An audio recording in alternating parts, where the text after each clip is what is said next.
From my kitchen window in Willow Creek, Tennessee, I watched a silver Audi with a $9,000 dent, a mailbox that didn't have a single scratch, and Laura Hensley, middle name Mary, because of course I yelling at an insurance adjuster like she was auditioning for a reality show. This was no ordinary morning in June 2024. 9 months ago, all I wanted was a standard mailbox, nothing fancy. But Laura, the self-proclaimed queen of neighborhood aesthetics, decided that was a declaration of war. Every few weeks, she'd ram her precious Audi into my mailbox like she was starring in a low-budget action flick.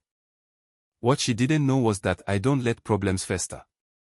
My name's Ethan Carter, and this is how I ended a saga that turned a quiet suburb into a battlefield. 2 years ago, I thought I'd found paradise.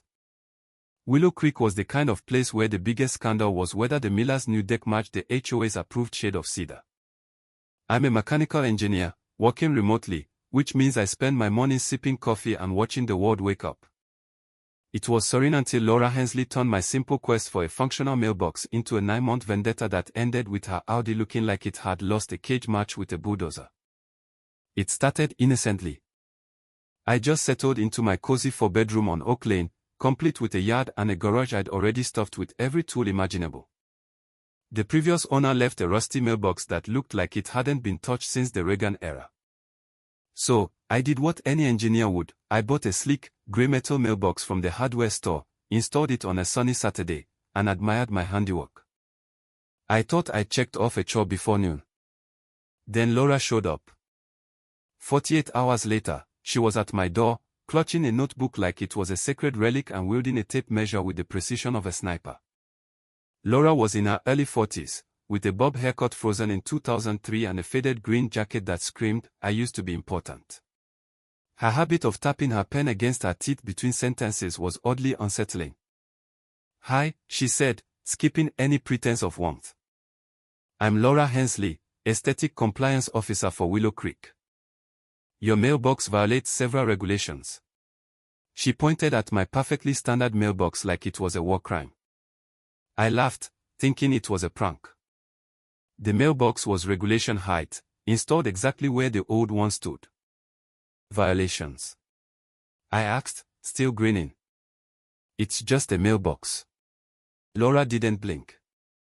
She flipped through her notebook, flip, tap, flip, and produced a form that looked like it had been photocopied into oblivion. Per Section 9-3A of the Willow Creek Homeowners Association, mailboxes require pre-approval for color and placement. Yours violates subsections B and E. That's a $60 fine for disrupting visual cohesion. She handed me a pink slip and marked my mailbox post with a blue X, like she was tagging it for demolition. That night, my neighbor Tom Bradley, a retired electrician with a grizzled beard and a penchant for denim jackets, leaned over the fence. "You made the mailbox smaller," he said, shaking his head. "Laura's been terrorizing this street for 4 years, ever since her big fallout with her ex. She calls herself an HOA officer, but she just invents rules to mess with people." He told me about the Harrisons, an elderly couple who lived down the block. Laura had harassed them over their non-compliant mailbox until the stress triggered Mr. Harrison's stroke. They sold their home and moved in with their son. "That woman's a menace," Tom said, his voice heavy. "Someone's gotta stop her." I couldn't sleep that night, haunted by the image of Mr. Harrison, a man who tended his rose garden for decades, driven out by a bully with a notebook. "I'm an engineer, I solve problems." But this wasn't a coding bug, it was a human mess, raw and personal. I tried diplomacy first, buying a wooden mailbox that screamed suburban charm and installing it precisely to her specs. I thought I'd outsmarted her. 3 days later, I heard the snap of a tape measure outside my window. There was Laura, crouched by my mailbox like she was defusing a bomb, scribbling notes with theatrical flair. When she knocked, I was ready. "Mr. Carter," she said, "this mailbox violates subsection 6D for improper wood texture harmony. Plus, you didn't file Form 19 for installation approval. That's $80, plus a $30 admin fee." That's when I dug into the HOA bylaws, 52 pages of dense legalese. What I found was jaw-dropping. Laura's rules were pure fiction. Section 9-3. Didn't exist. Form 19. A fantasy. She was running a con, preying on people too busy or scared to fight back. I reached out to the Harrison's son, Michael, via social media. His reply was gut-wrenching. My parents adored that house, he wrote. Dad spent every Sunday pruning his roses. Laura's fake fines and daily inspections broke him. He had a stroke 6 months after they moved. The doctor said stress was a factor. He sent a photo of his parents in their garden, arms around each other, radiating joy. That image fueled a rage I hadn't known I could feel. Enter Sarah Kim, my neighbor and a sharp young attorney who'd moved in around the same time I did. She had a no-nonsense vibe and a passion for justice. When I showed her Laura's fake fines, she didn't hesitate. This is fraud, she said. She's forging documents and extorting money. That's a felony in Tennessee. We need to document everything, every fine, every threat. Meanwhile, Laura upped her game. Every morning at 6:15, she'd measure my lawn with a ruler, her Audi parked just close enough to my driveway to be infuriating but not illegal. That car custom plates reading, Top Dog, was her weapon. She'd rev it, graze my mailbox, and stare me down through her tinted windows, daring me to react. I decided to play her game. I started acting defeated, complaining to neighbors about the endless fines within Laura's earshot. The goal was to make her think she'd won, that one more push would break me like the Harrisons. Behind the scenes, Tom and I were planning something bigger. Staring at the Harrisons' photo, I vowed to turn Laura's weapon against her. Building a case was like debugging code, meticulous, methodical. I installed cameras to catch Laura's daily rituals, measuring grass, scribbling nonsense, ramming my mailbox. Sarah organized the evidence into a timeline: fake violations, harassment, extortion. We found Laura had targeted dozens, especially the elderly and newbies. The HOA meeting was our stage. About 25 residents showed up, mostly retirees who treated it like a book club. I requested time to discuss mailbox rules. Laura sat up front, smirking, ready to watch me crash. I showed photos of my mailbox, her fake fines, and the real bylaws, projected on a creaky screen. The room went silent as I said, Laura's been defrauding us for years. The Harrisons lost their home and Mr. Harrison his life because of her. Sarah stood, all business, with a folder of evidence. 85% of Laura's citations are based on fake rules. She's pocketed thousands in fines. Then Jim Tate, the HOA's shy treasurer, spoke up. I've tracked her fines. Over 4 years, she collected $4,200, but only $900 hit the HOA books. The rest went to her. The room erupted. Laura leapt up, notebook waving. This is slander. I've protected property values.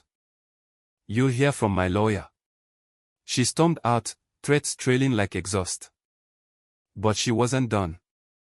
The next morning, my mailbox was obliterated, splinters everywhere. Her Audi's dashcam caught her ramming it, then circling back for a victory lap. The police filed a report but said without witnesses, charges were tough. Laura cruised by, music blaring, celebrating. That's when I decided, no more defense. Time to build a mailbox that fights back. Laura's attacks grew bolder. Every 2 weeks, she'd destroy my mailbox, sometimes swerving to miss a non-existent dog, sometimes blaming a phantom pothole. My second mailbox, a sturdier wood model, lasted 10 days before she plowed through it, feigning shock for my cameras. Then Michael Harrison visited, bringing his father's journal, 3 months of documented harassment, fake fines, even recordings of Laura's threats. His father's final entry broke me. Why is she so cruel? We just wanted peace. My heart races when I see her car. Maybe we should give up. I knew this was about justice now, not just mailboxes. My third mailbox was a steel beast, anchored in concrete.